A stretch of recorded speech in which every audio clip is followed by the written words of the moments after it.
बिस्मिल्लाहिर्रहमानिर्रहीम। अस्सलाम वालेकुम। उम्मीद है आप सब लोग खैरियत से होंगे। इनकम टैक्स न्यूमेरिकल में आज हम लास्ट हेड को स्टार्ट करने जा रहे हैं जो कि इनकम फ्रॉम अदर सोर्सेज है, सेक्शन 39। हमने इससे पहले 4 हेड्स कंप्लीट किए। Income from salary section 12, income from property section 15, income from business section 18, capital gain section 37 और अब income from other sources section 39। Income from other sources को 2 parts में हमने डिवाइड किया है। सिंपल है, ये कोई कॉम्प्लिकेटेड नहीं है। कुछ इसके पॉइंट्स एग्जाम्प्ट है और कुछ टैक्सेबल, और आज के लेक्चर में हम लोग एग्जाम पॉइंट्स को डिस्कस करेंगे। इनकम फ्रॉम अदर सोर्सेज में है क्या? ऐसी इनकम जो चारों हेड्स में एडजस्ट ना हो, वो इनकम फ्रॉम अदर सोर्सेज है। मतलब वो इनकम सैलरी नहीं है, जॉब करके आपने हासिल नहीं की, वो इनकम आपने जगह किराए पे दे के हासिल नहीं की, वो इनकम फ्रॉम प्रॉपर्टी भी नहीं है, वो इनकम आपने कारोबार करके भी हासिल नहीं की, वो इनकम फ्रॉम बिजनेस भी नहीं है, वो इनकम आपने शेयर्स डिबेंचर्स वगैरह को या कैपिटल एसेट को बेच के भी हासिल नहीं की, वो कैपिटल गेन भी नहीं है। तो फिर उस इनकम को किसी ना किसी कैटेगरी में तो एडजस्ट करना है, तो फिर वो बनेगा income from other sources section 39। Simple point से कोई कैलकुलेशन नहीं है, आज बस मैं आपको पॉइंट्स बता रहा हूँ जो कि इनकम फ्रॉम अदर सोर्सेज में फॉल करते हैं और ये क्या होंगे, एग्जेम्प्ट होंगे। ओके जी, स्टार्ट करते हैं। एग्रीकल्चर इनकम है अगर आपके पास, तो ये एग्रीकल्चरल इनकम आपने एग्जाम कर देनी है। इसके अलावा अगर आपको कोई गिफ्ट रिसीव हुआ है, एनी गिफ्ट और प्रेजेंट रिसीव्ड, बर्थडे के मौके पे, शादी के मौके पे या किसी भी इवेंट पे आपको गिफ्ट रिसीव हुआ है, तो वो गिफ्ट भी आपने एग्जाम्प्ट कर देना है। इसके अलावा ज़ाती इस्तेमाल की कोई भी चीज़ बेचे, उससे जो प्रॉफिट होगा वो भी आपका इनकम फ्रॉम अदर सोर्सेज में एग्जाम्प्ट होगा। Gain on the sale of, for example, residential furniture, personal car, मतलब ज़ाती इस्तेमाल की चीज़ को बेच के जो आपको प्रॉफिट होगा उसको आपने क्या करना है, एग्जाम्प्ट करना है, वगैरह वगैरह। ये भी सारा आप क्या कर देंगे, एग्जाम्प्ट। इसके अलावा अमाउंट रिसीव फ्रॉम अब्रॉड,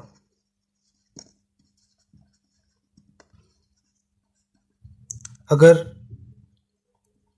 आपका कोई रिलेटिव फॉरेन कंट्री में है और वो वहाँ से आपको पैसे भेज रहा है, तो ये भी आप क्या कर देंगे, एग्जाम्प्ट कर देंगे। ये इनकम फ्रॉम फॉरेन बिजनेस नहीं कहलाएगी, वो अलग कह के आपका अपना बिजनेस है तो फिर वो टैक्सेबल है। अगर रिलेटिव पैसे भेज रहा है तो ये आपके लिए एग्जाम्प्ट है। इसके अलावा cash award granted by president of Pakistan, इसे भी एग्जाम्प्ट करेंगे। अगर आपको प्रेसिडेंट से कोई कैश अवार्ड मिला, याद रखिएगा अदर देन प्रेसिडेंट, अगर आपको प्राइम मिनिस्टर से, चीफ मिनिस्टर वगैरह से अवार्ड मिलता है तो ये टैक्सेबल होगा। प्रेसिडेंट से कैश अवार्ड मिलेगा तो ये एग्जेम्प्ट होगा। अगर आपको आगे फर्दर स्टडी के लिए कोई स्कॉलरशिप मिलती है, लेट्स सपोज HEC से स्कॉलरशिप मिलती है, तो ये स्कॉलरशिप भी एग्जेम्प्ट होगी। Scholarship received from, let's suppose HEC, higher education commission, तो इसे भी आप क्या कर देंगे, एग्जेम्प्ट कर देंगे। अगर आपने लोन रिसीव किया है, loan received other than employer, अगर तो अपनी कंपनी से लोन रिसीव किया है तो हम इनकम फ्रॉम सैलरी में उसको ट्रीट करते हैं, हमने डिटेल से पढ़ा हुआ इसे। लेकिन आपने अदर देन एम्प्लॉयर, अपने किसी रिलेटिव से, फ्रेंड से लोन लिया है, तो इस पर कोई वर्किंग नहीं, इसको भी हम क्या कर देंगे, एग्जेम्प्ट। ले जी, ये कुछ पॉइंट्स मैंने एग्जाम्पल के तौर पे लिखे। एक और पॉइंट देख लें इसमें, इंश्योरेंस मनी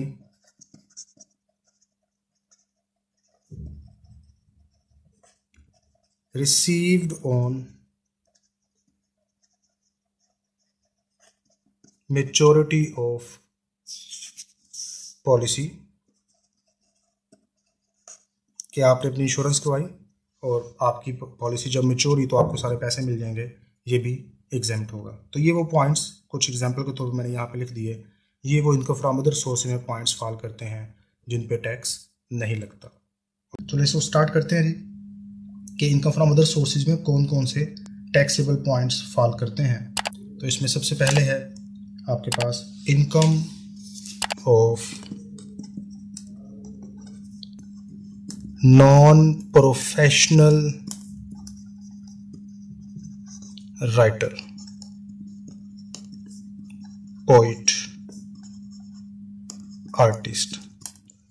अगर कोई नॉन प्रोफेशनल राइटर, पोइट या आर्टिस्ट है और उसने कोई बुक लिखी और उसे बुक से उसको इनकम रिसीव हो रही है तो ये इनकम फ्रॉम अदर सोर्सेज में आपने टैक्सेबल कर देना। याद रखिएगा अगर प्रोफेशनल राइटर होगा तो इनकम फ्रॉम बिजनेस में टैक्सेबल होगा। मतलब राइटर, पोइट, आर्टिस्ट की जो बुक वगैरह से आमदनी आती है वो टैक्सेबल ही होगी। अगर वो प्रोफेशनल राइटर है तो बिजनेस में टैक्सेबल, नॉन प्रोफेशनल राइटर है तो अदर सोर्सेज में टैक्सेबल। इसके अलावा अगर आप कोई चीज़ रेंट पे देते हो, प्रॉपर्टी के अलावा आप कोई चीज़ रेंट पे देते हो, रेंट ऑफ फर्नीचर, इसके अलावा रेंट ऑफ मशीनरी वगैरह, कोई चीज़ आप रेंट पे देते हो जो आपका रेगुलर जो एक्टिविटी में नहीं आता तो ये भी आपकी टैक्सेबल होगी। याद रखिएगा ये रेगुलर एक्टिविटी होगी, फर्नीचर, मशीन वगैरह आप रेंट पे देंगे तो इनकम फ्रॉम बिजनेस में आएगा। अगर ये इरेगुलर एक्टिविटी है कि आप कभी कभी किसी को ये रेंट पे दे देते हो तो ये इनकम फ्रॉम अदर सोर्सेज में फॉल करेगा।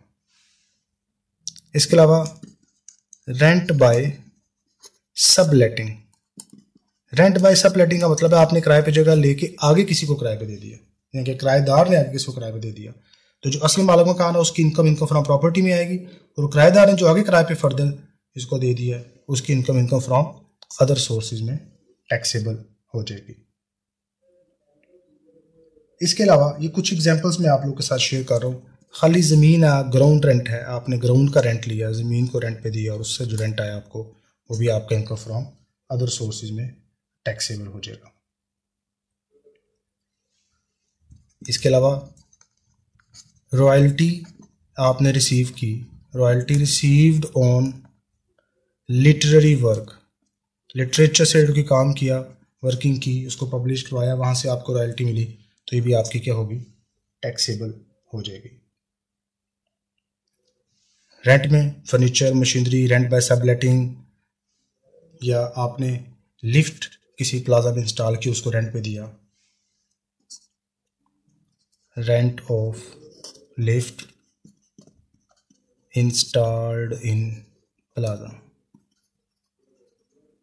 ठीक है, प्रॉपर्टी के अलावा कोई भी चीज़ रेंट पे देंगे तो वो इनकम फ्रॉम अदर सोर्सेज में टैक्सेबल होगा। आप ये बात याद रखेंगे तो आपके लिए आसानी हो जाएगी। प्रॉपर्टी के अलावा कोई भी चीज़ रेंट पे देंगे तो ये इनकम फ्रॉम अदर सोर्सेज में टैक्सेबल करेंगे।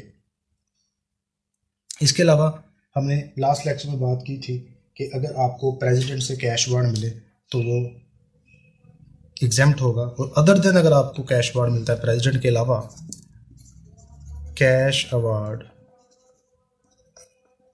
Granted by any authority other than president, तो भी इसको आपने क्या कर देना है, टैक्सेबल कर देना है। ये मैंने कुछ एग्जांपल्स आपकी अंडरस्टैंडिंग के लिए यहाँ पे मेंशन की हैं। इसके अलावा और भी एग्जांपल्स हो सकती हैं, तो ये कुछ एग्जांपल्स आपकी अंडरस्टैंडिंग के लिए मैंने मेंशन कर दी कि ये वो इनकम फ्रॉम अदर सोर्सेज है जो कि आपका टैक्सेबल होता है। उम्मीद है आपको समझ आ चुकी होगी। इतना ख्याल रखिएगा। अल्लाह हाफिज़।